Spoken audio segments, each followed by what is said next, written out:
All right then. So now we are going to discuss about the final important thing in the collections, Python collections, which is nothing but your dictionary. All right. So let me clear it up, everything over here. So we don't need any of this. So since we already know what is dictionary, I already explained it to you. The dictionary is a collection which is unordered, changeable, indexed. In Python, dictionaries are written with curly brackets and they have the key and value pairs, right?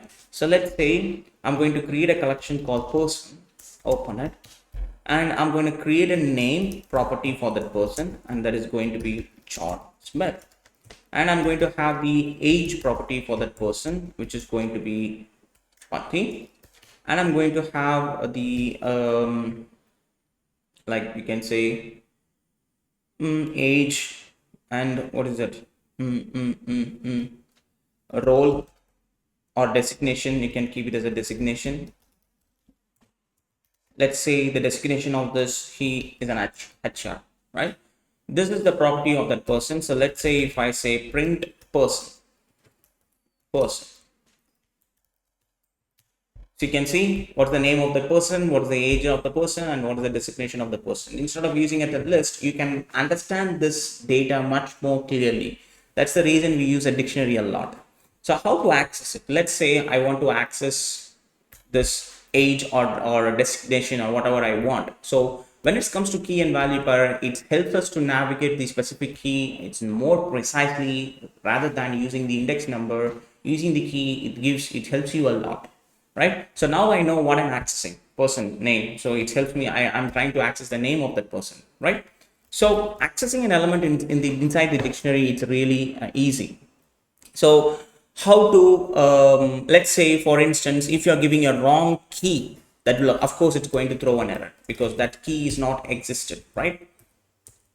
See, it's giving us key error. So how to avoid this error? That's the reason we use this get method. So basically the get method is used to access an element from the dictionary, and if the key is not there, the error will. So get method is used to handle the error also. So handle the key error. So if the key is not there, of course it's going to throw an error. So we need to handle that error also. That's the reason we are using this get method. For instance, let's say print. I'm trying to access this person dot get. I'm trying to access the what we can say the role, what role he was working on this particular company, because which is we don't have that property yet.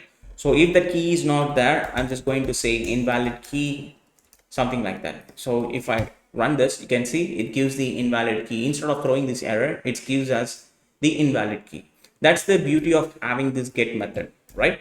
This is how you can access it. And the updating, we can easily update the value. So let's say if I say I want to update the name of the person, so I can say name. I can give my name over here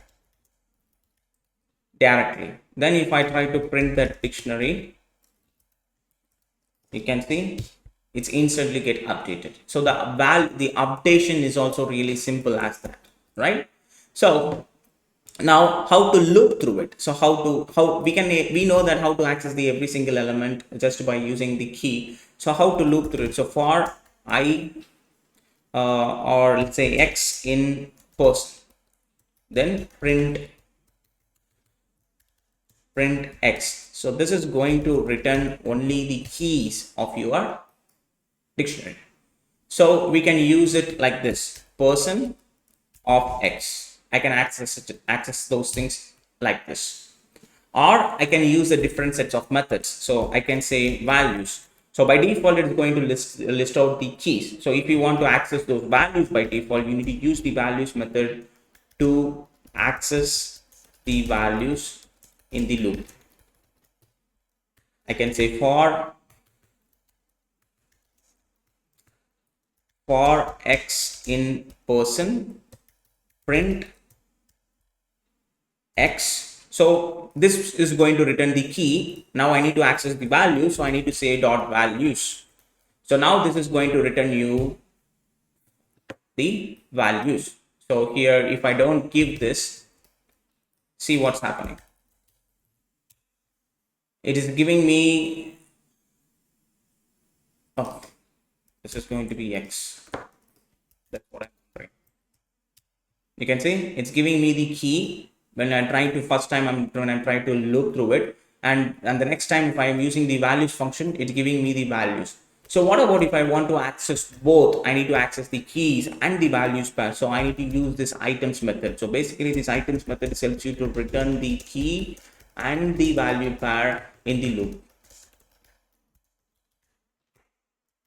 right? So now all we have to do is to for key comma value, that's the parameter that we are creating, in person dot items. So this method is going to return the key and value pair. So we are going to capture it in the respective variable. Then all we have to do is to print those values over here. So first I need to print the key. What's the key? Then I'm going to print the key. Then I'm going to print the value which matches that key.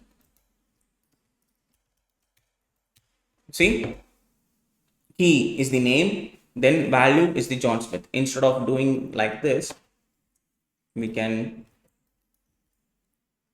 do it like this. So that is going to give you the key and the value, key and the value, key and the value. So these are the different sets of methods that we do have for working with the loop when it comes to the dictionaries, right? So now we know that how exactly all these things are working, and let's see how to insert a new element into a dictionary. So inserting a new element into a dictionary, for that we don't have any specific methods or anything. Just you have to create a new key and give the value for it. For instance, let's say person. I'm going to give a new value called row, and I'm going to say equals to hatcher. Then if I try to print that person, you can see the new element is inserted into that successfully. You can see row hatcher. It will keep the key at the end. So since we are able to add a new element, of course we can able to remove that element also. Then we are going to use, to remove an element, we are going to use the pop method. Then we are going to use the pop item. Then we are going to use the clear method to clear everything. Then we are going to use the delete method to delete that entire dictionary. So basically the pop method, what the pop method will do? We already know that pop method will help you to remove the item from the, by default it will pop the in the list. In the list, the pop method will works in a different. It will help you to remove a specific index, right? If you don't give any specific index, what happened? It will remove the last index. Since we don't have any specific index over here, we need to work with the key. So for the pop method, you need to supply the key. You can delete the specific key. This will remove an item with a specified key name. This will remove the element with the specified key name. So print, or you can say person dot pop. I'm going to pop the row. Then if I print the person, you can see the role is gone. Designation, okay, I given the designation also HR over here. So I given a new key called row, and that role is gone over here. That's what the pop method will do. But on the other hand, if you are using the pop item, so basically the pop item helps you to remove the lost key, which means it will remove the lastly inserted key value. So if I use person dot pop item and simply like that, that will remove the lastly inserted key. So far we don't have any key value which is inserted, and let's say, sorry, here you can see we inserted a new value over here. Before this, let me copy it and let me paste it over here. We inserted a new value called, new key called role. Now you can see here the difference. See, we inserted a new value called role, and that role is being deleted. Now if I do this 2 times, you can see the designation is also be removed. You can see the designation is also popped out. So every time whenever using the pop item, that will remove the last key. inside that particular dictionary, right? And if you are using the clear method, of course, it is going to clear out the entire key and value in your dictionary. See, it will keep as an empty dictionary.